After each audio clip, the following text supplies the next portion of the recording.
just want to make a couple announcements real quick. First of all, welcome to Back to Sunset School for our 100-year reunion.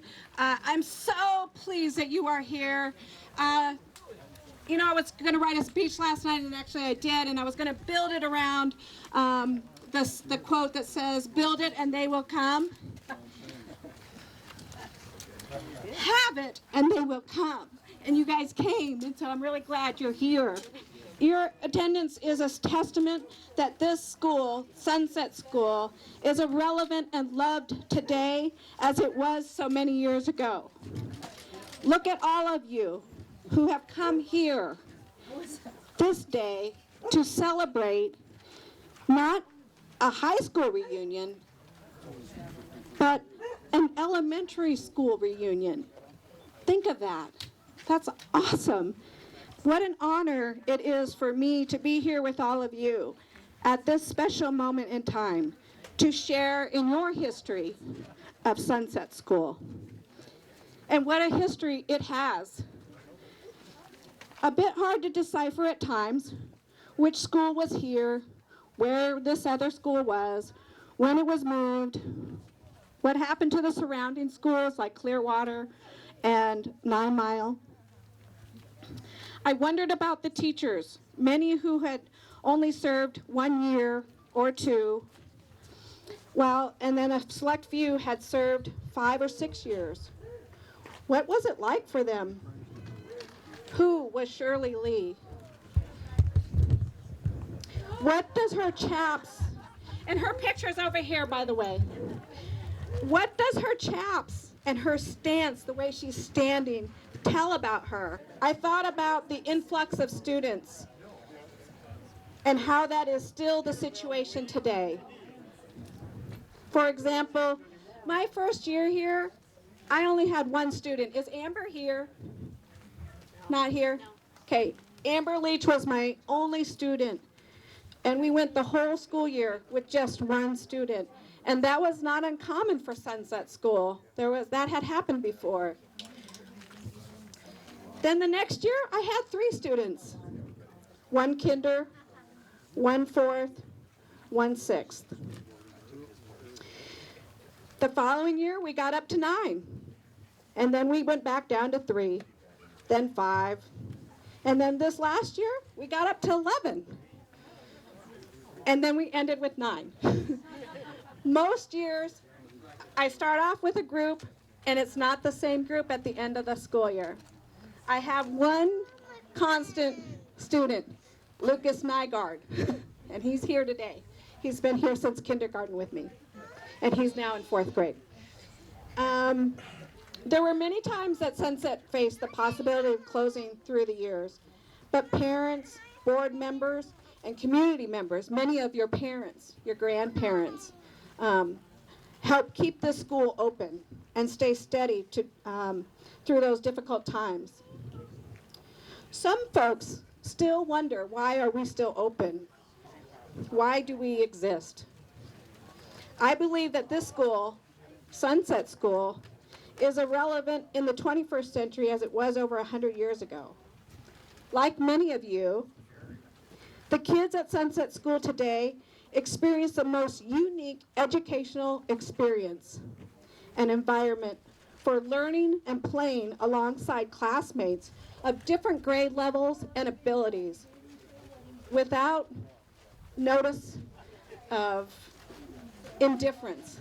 It's a beautiful thing to see these kids interact between kinder and 8th grade, 4th grade and 2nd grade, and how they support each other and love each other. They're not competitors against each other to see who can, well, okay, maybe a little.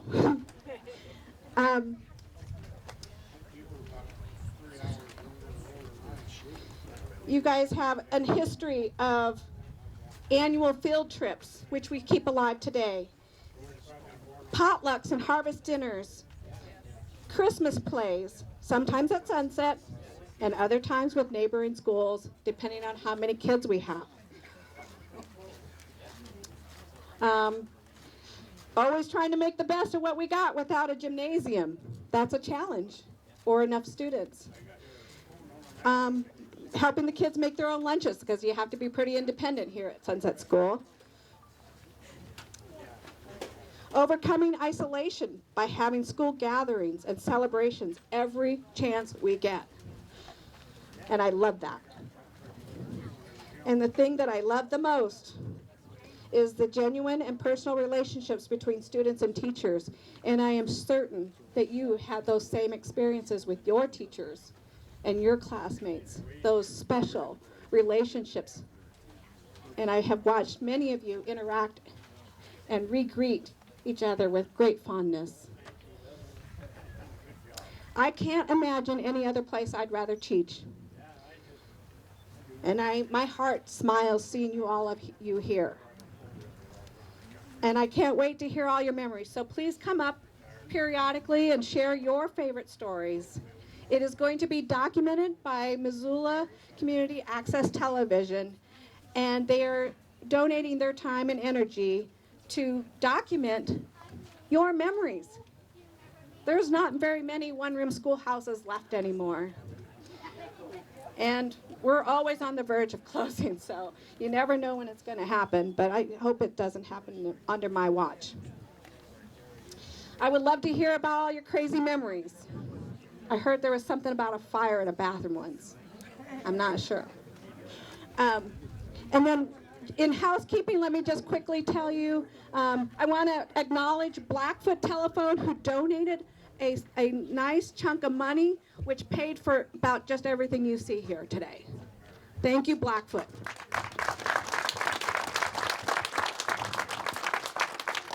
I also want to acknowledge our neighbor and partner, Paws Up Ranch. They have mowed our lawn and donated some tables and chairs. They are a constant support of Sunset School. It seems like if we ever ask of anything, they always deliver. So thank you, Paws Up.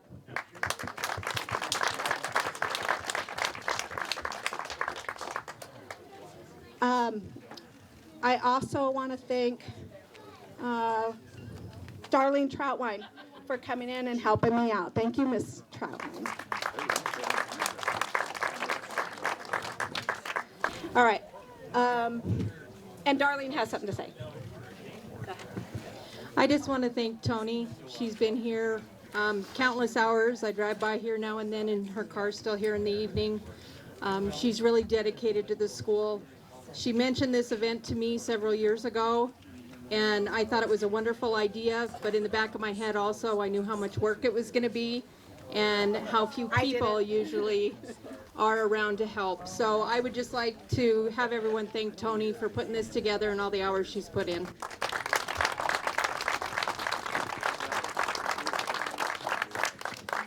It's all worth it now. Miss Lipkin is our current superintendent of schools, and she is also one of our greatest supports for our schools. This year, Sunset School made history with a school bus route. It has never been done before. Thank you, Mrs. Lipkin.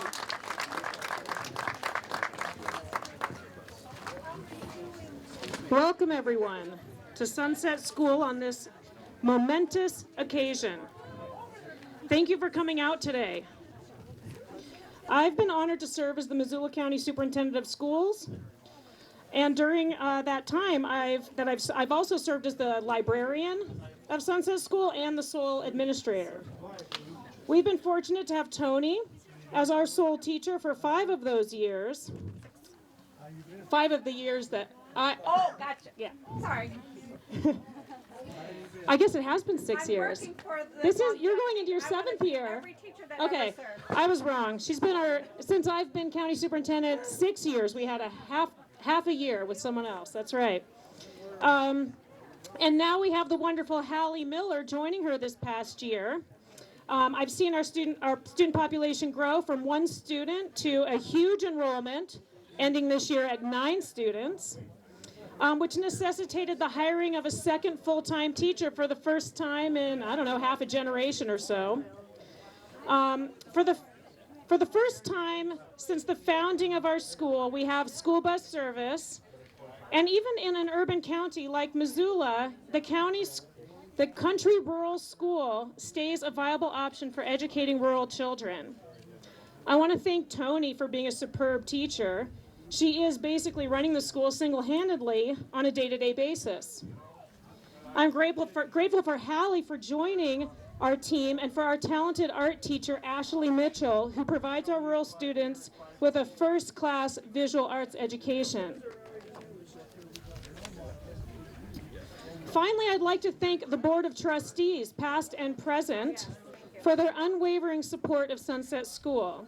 And I mustn't forget our school clerk, Jessica Bird, who magically finds the money so that we may provide a quality education for Sunset School students. Thank you for electing me as your rural Missoula County Superintendent of Schools, and I hope to continue to serve you for many years to come.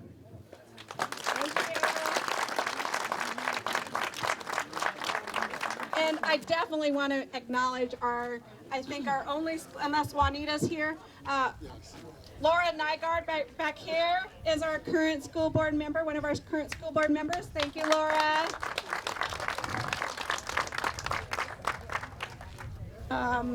And I think we shall go ahead and get started. There is an art table back here. I really, really want you to make an art tile to commemorate your time here by putting your name and your date of attendance. And Tessa will be back there to help you if you want to do that. And she's an art person, so she can definitely support you or do it for you if you'd rather. And there's a picture slideshow, and I got as many pictures as I could in the Clearwater side of the building. Please mingle into there. Don't try to do it all at once, guys. You're going to be too hot. So, and this is Harold, who made our beautiful poster. And so thank you for that. And he would like you to sign it, please, if you get a chance. And don't forget to sign our guest book. Get your name tag, even if you didn't go to school here. Thank you.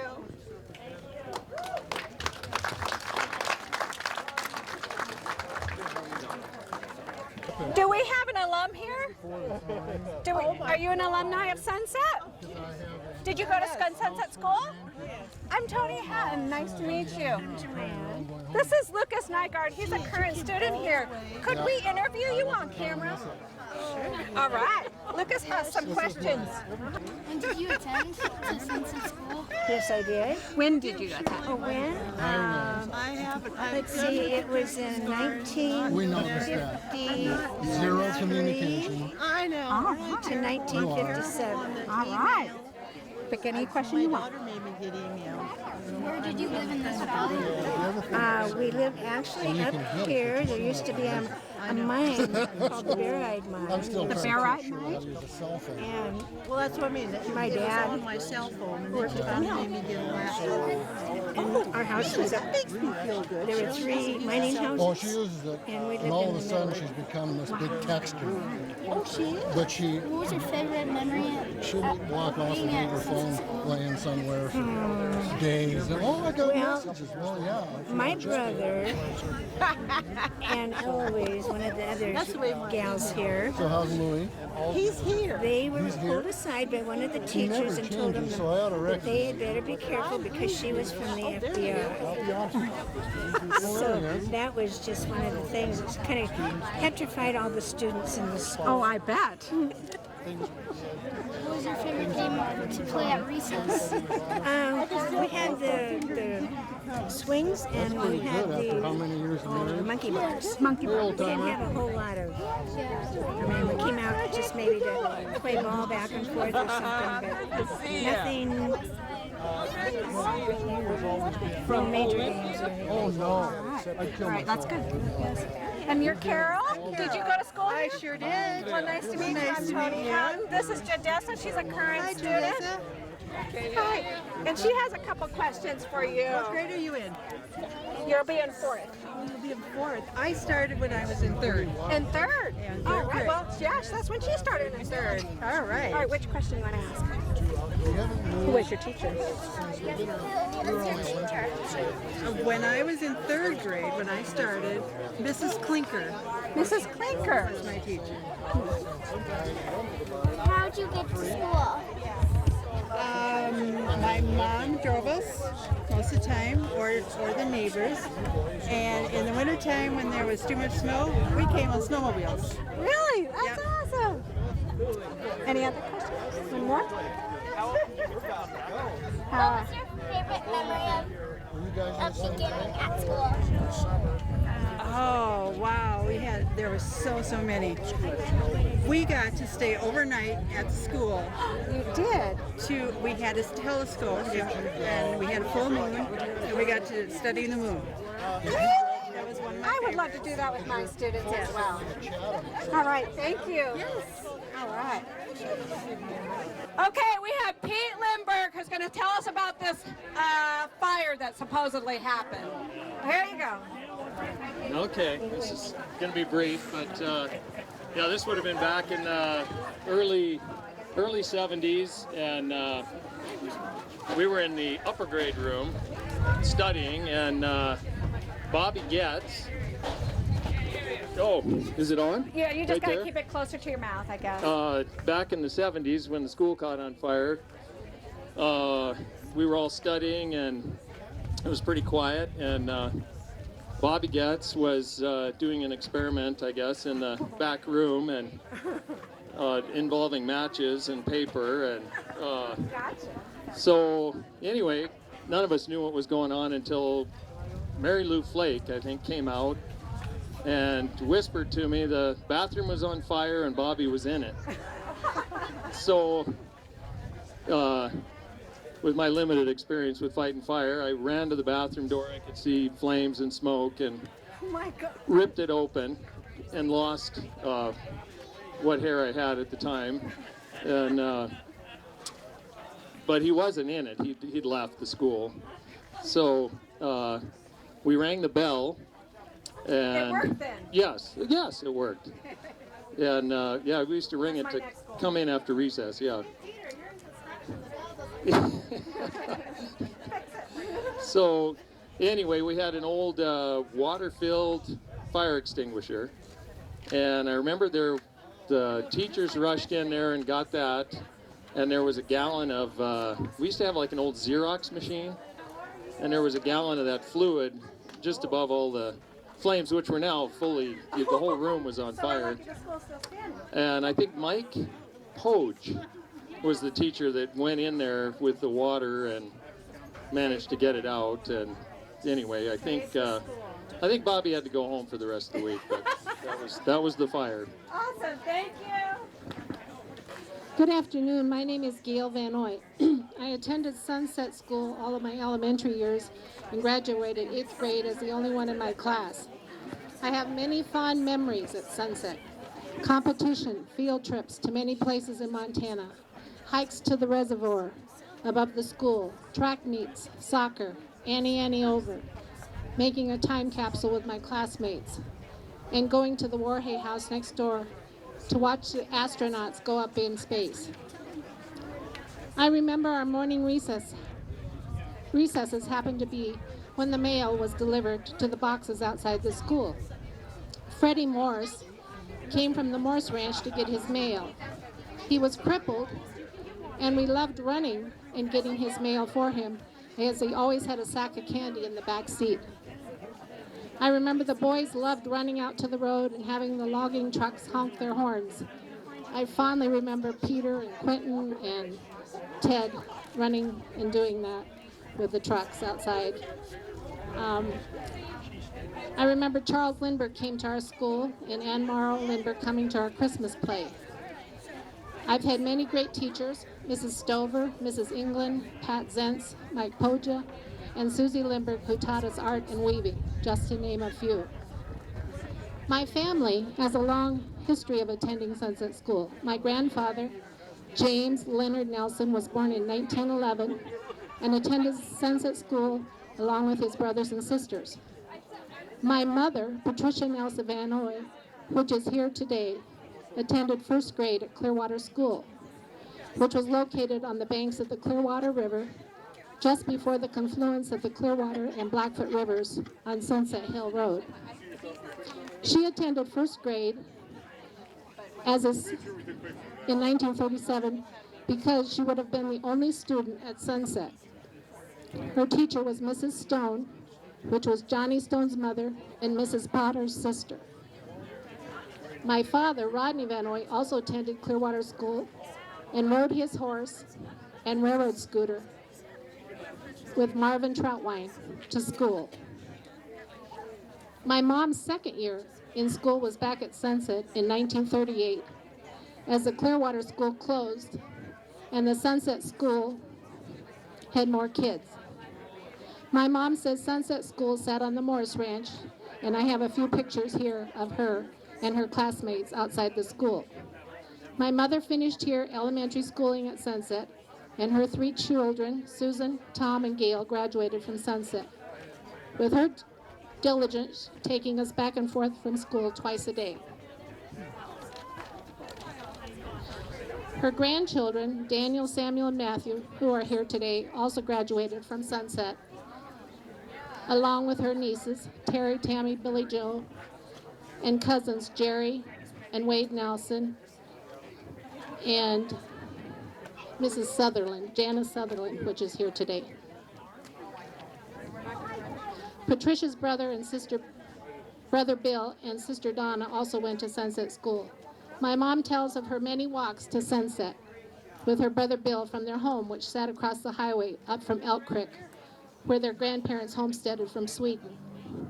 One snowy winter day was so bad, the Greeno postmaster, Ed McMahon, walked her and Bill home from school. My mom says Sunset had a song, a school song at that time, with the lyrics which go like this: "Sunset will shine tonight, sunset will shine. Won't she look neat tonight, dressed up so fine? Sunset will shine tonight, sunset will shine. When the sun goes down and the moon comes up, sunset will shine." Maybe if you talk her into maybe you can talk her into singing for it. Maybe, just maybe. My great Aunt Elizabeth Hart wrote the following history about the schools in this little valley. And I'll read what she wrote about the schools. So this was Elizabeth Hart, Nelson Hart, and they lived also across the highway here, up from Elk Creek, when she was growing up.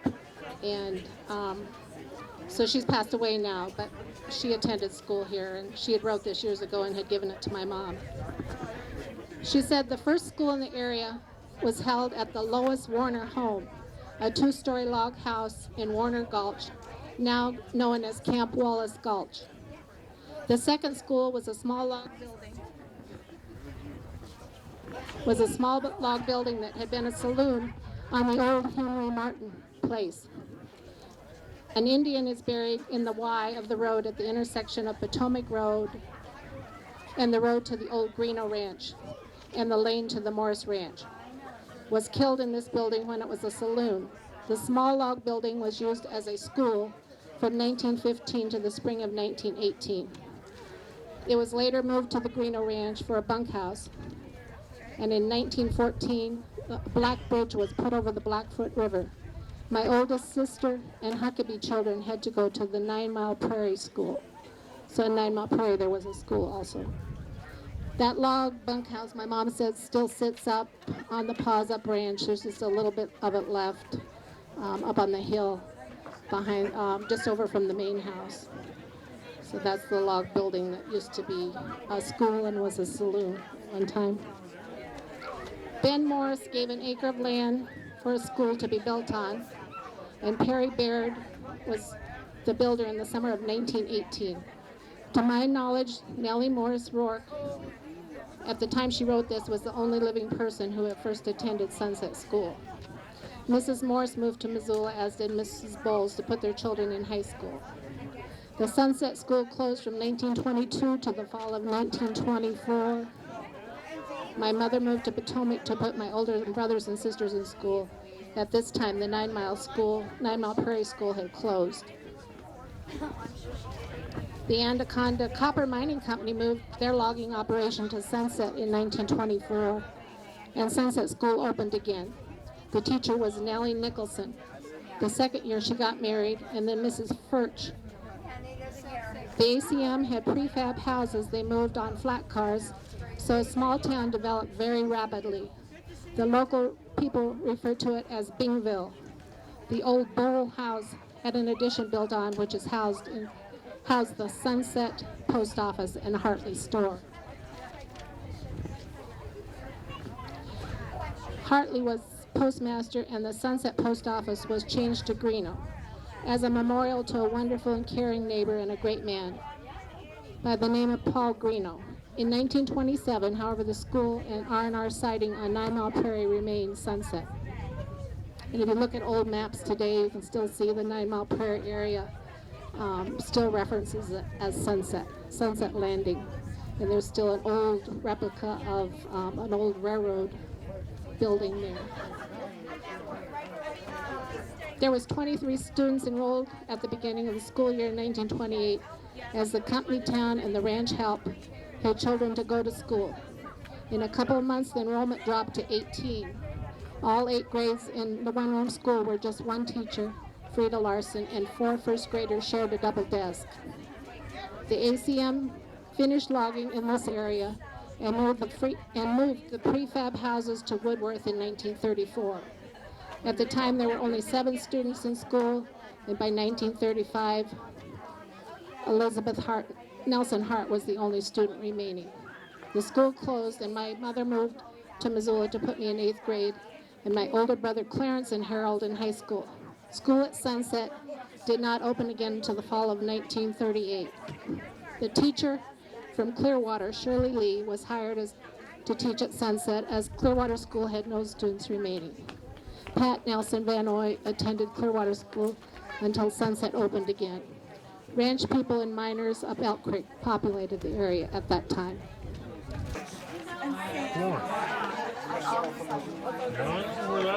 They live in Stevensville.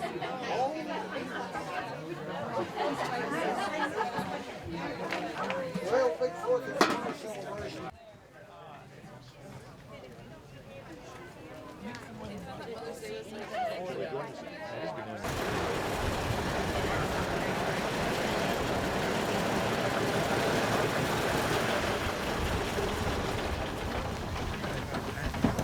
There you go. My grandfather. California. It's been about 60 years, 70 years since this car's been here. Very cool. Yeah, you need to get the driver's seat, Marvin. You got a spring in it. Yeah. That's what I was telling him. You go. Hi, how are you? I'm Tony Hatton. Who are you? Bruce Troutwine. Bruce Troutwine. Nice to meet you. Nice to meet you. I'm the current teacher here now Okay. at Sunset. Okay. So if you didn't already figure that out. I don't know if you heard any of the stories. We're gonna interview him if you don't mind. So Sure. Okay, we're gonna use one of our current students to interview him. great. Come on over, Lucas. Are you Marvin Troutwine? Oh my goodness! I gather you're a teacher. I am the teacher. I'm Mrs. Hatton, and I've heard so many good things about you. And this, Well, a lot of people got a bad memory. and this is my student, Lucas Nygaard. And he goes to school here now. He's going to be in 4th grade. And when did you go to school here? Then the building, see the 4 windows on the north side? Mm-hmm. That building used to set Clearwater. I went to Clearwater School. I never went I to Greenwood know. School. Now that building, Sunset School, used to be on that knob right there. Is that right? When Roosevelt was elected, that building was there. I was at that election. So they moved it to here. Yeah. Oh, And then they moved that one from way up there. And I don't know when. I wasn't here when they did that. And I don't know how they what did route they did. it. Yeah. I heard they had to make the bridge wider to get the school because it's 30 feet wide and the bridge was only 22 feet wide. So they had to make it wider down by the And Blackfoot what year River. did they do that? About middle 50s? 1957, 58, somewhere in there. We were living in Great Falls at that. Were you? Yeah. We lived in Great Falls for 9 years. Well, Lucas has some questions for you about your time at Clearwater School.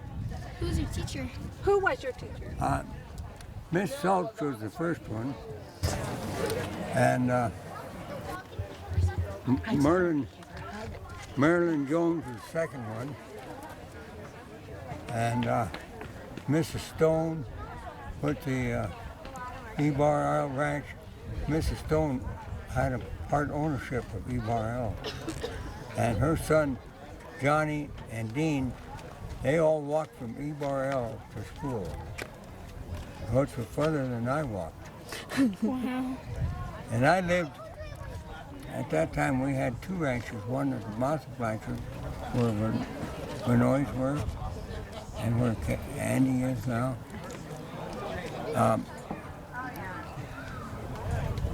Then the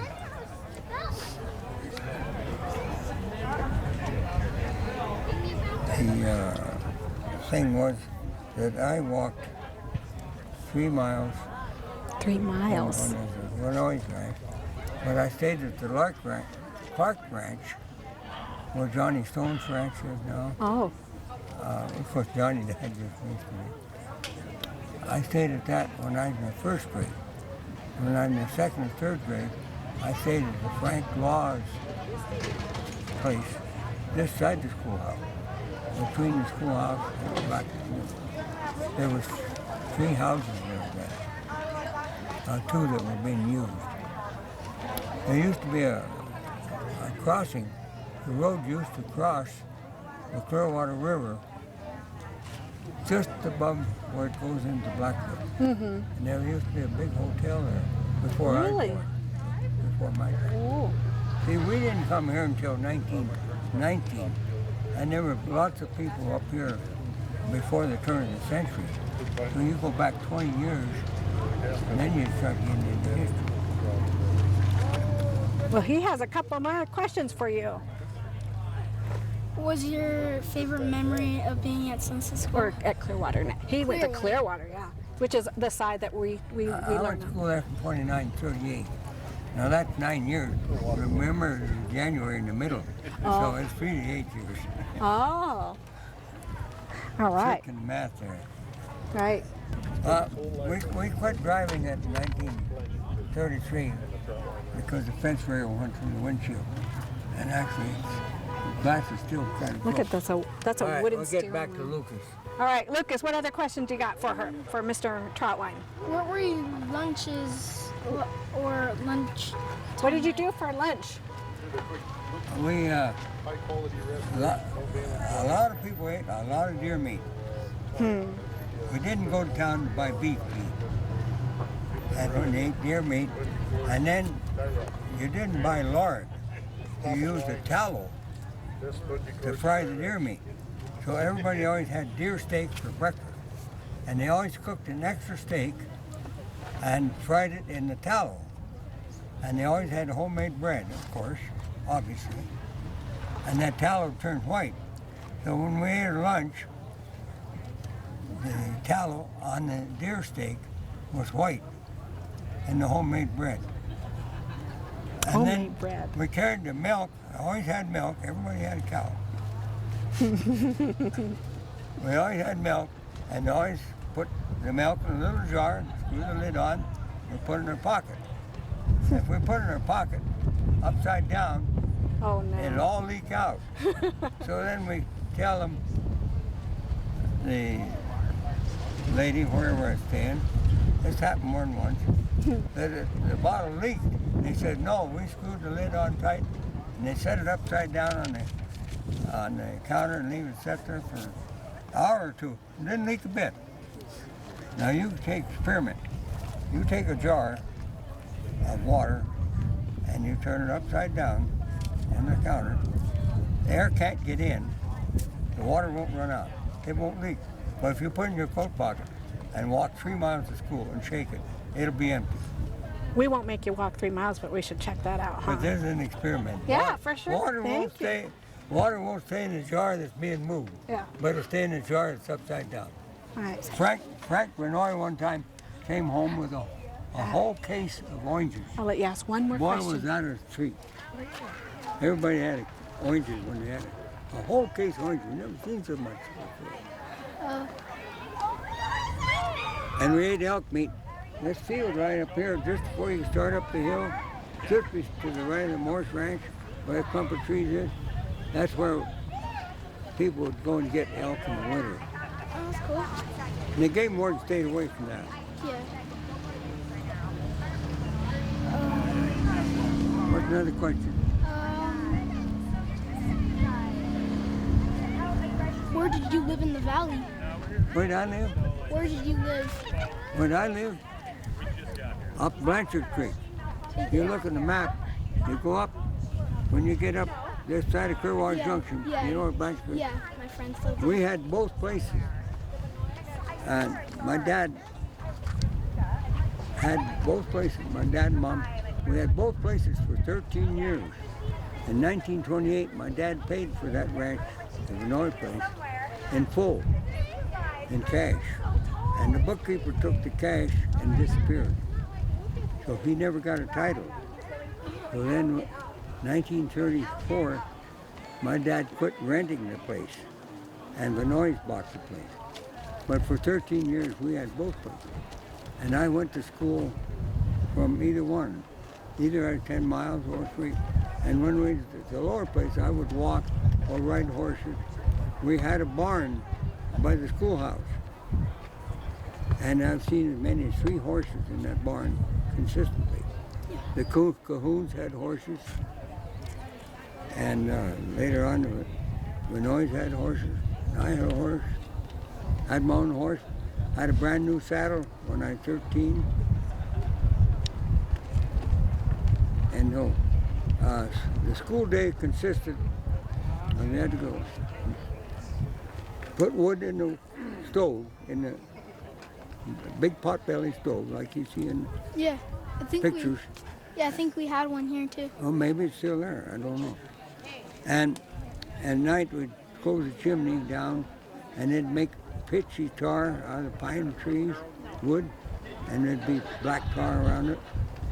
But anyway, in the day, in the morning, we had everybody put wood in the fire at school, and then had the water, a water jug, and there's a joke, we didn't do it, but there's a joke, an old joke, about the safety cups. They come out with safety cups in all the schools. And when they got a safety cup, everybody used it. You get the point, everybody used the same cup. It's a safety cup. Healthy. That's a joke. And then there is no map on the south wall of the school now, is there? No. For 8 years, now here's the biggest thing to me about all of it. For 8 years, we had a great big United States map on the south wall, because the windows on the north wall were good light. So when you look at a map for 8 years on the south wall, east is on your left. That does sound weird. Am I right? No.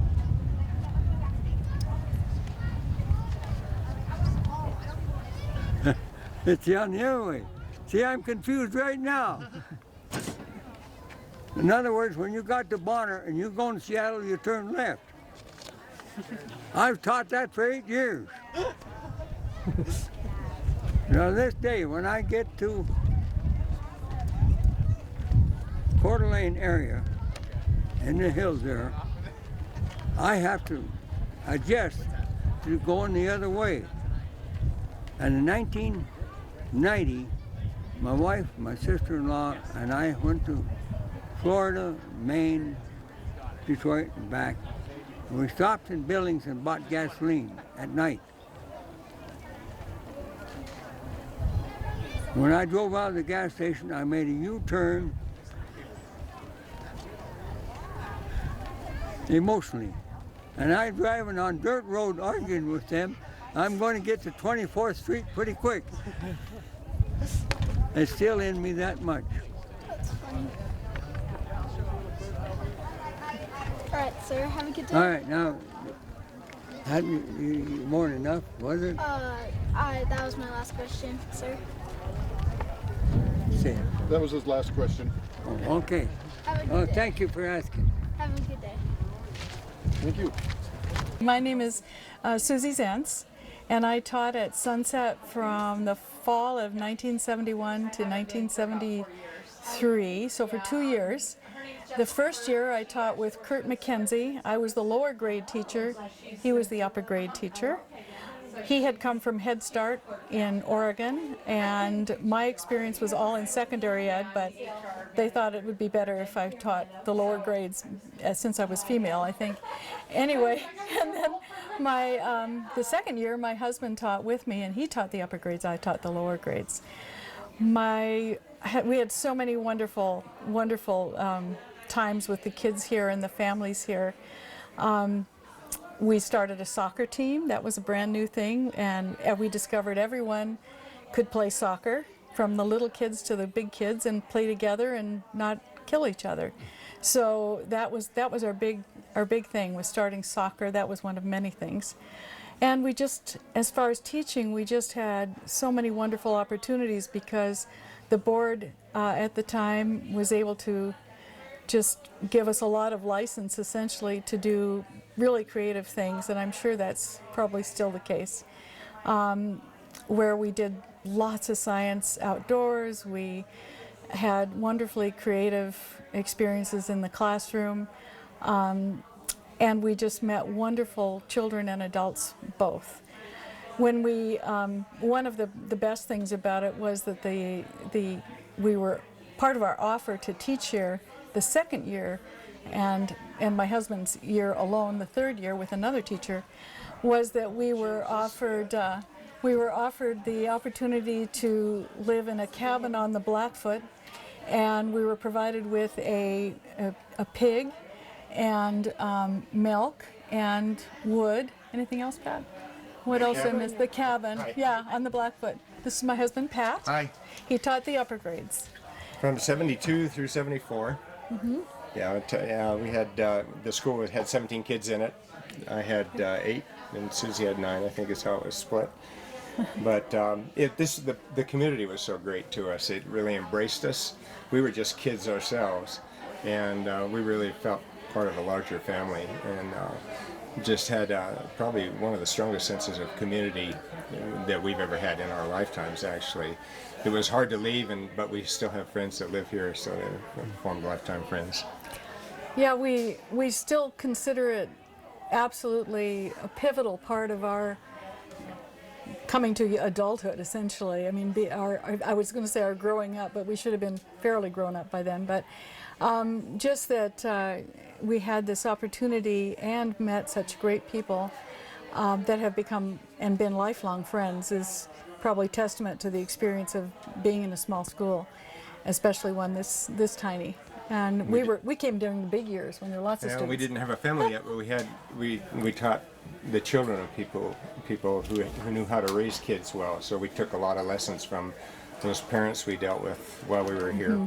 And the other thing that was interesting too, we live in really kind of rambunctious political times right now, but while we were here, Nixon was in office and Watergate had occurred, and the Vietnam War was still hot and heavy. There was a lot of political foment at the time, and I know we incorporated a lot of that in terms of social education that the kids got at the time, and it seems to cycle around, but it's really great to be here and see all these people. I remember them as young people and expect them to be the same. They're not. We brought pictures, though, of proof that they were once young. Yes. Anyway, it's great to be here and be a part of this. It's a particular incidences that occurred? Oh, many. One thing that has been very important to me throughout my life, I taught a little more after we left here. I taught 4 years in Bozeman at the high school. And I'm an artist. We ranched as well, but the school board that was here was, I've often said, was really enlightened. I asked them if we could design our own curriculum. And there was a lot of educational foment at the time going on. Title IX happened at that time. And there was just a lot of educational philosophy, Piaget, and just a lot of thinking going on. I asked if we could design our own curriculum. They said yes, and we based one whole semester around the dissection of a calf that one of the ranch families had given us. It died in the spring, so we studied everything from geometry to social studies using that calf, cutting it apart, and then seeing how all of that fit together. And they allowed us to really experiment, and the only requirement was is that the kids could pass the tests to get into high school as well as any other kids would have. Are they doing photographs anywhere? They're just doing interviews here. So. Interviews. I heard somebody was doing Yeah. Yes, out somewhere. Sorry. So anyway, that was important because not only was the spirit of the school board experimental and willing to try out new things to maybe come up with better educational ideas, but it stimulated in the kids a notion of that too, an open-mindedness that we felt as teachers and valued and helped us be better teachers. I think. You can go through. It's all right. Brenda Warhay. That's all right. I saw This the is the sticker. path to fame. Smile as you go through Are we it. still filming? It's too funny, and that's Terry. And I'm still talking to Who is Terry. this? Brenda Warhay. I think she was 8 last time I saw her. I remember when you got your hair cut, you told me I got caught in a van and I cried the whole way. And this is Cindy. Yeah, we talked with Cindy earlier.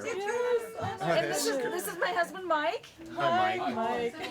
She was one of our teachers. No, or was it we both? Both of us. We both were. Yeah. Yes. Yes, oh my gosh. And Cindy and I were just walking back in here to the library, remembering our one book that we just, I mean, I think she read it first, or did we both read it at the same time? Might have. It would have to do with horses, so yes, it was it was called Six Horse Hitch. Oh God. And it was about a stagecoach driver. So Yeah. you're looking to see if she was a girl. Yeah. Yes, she was a girl, and how she back in, and yes, we both read that book, and it was like, are you done yet? Are you done yet? It might be gone by now. It probably, yeah, because that was back in '70. My name's Pat. Mike. Pleasure. We'll come outside. I'm gonna go through here and get out of the way. I did. I taught Be outside in a minute.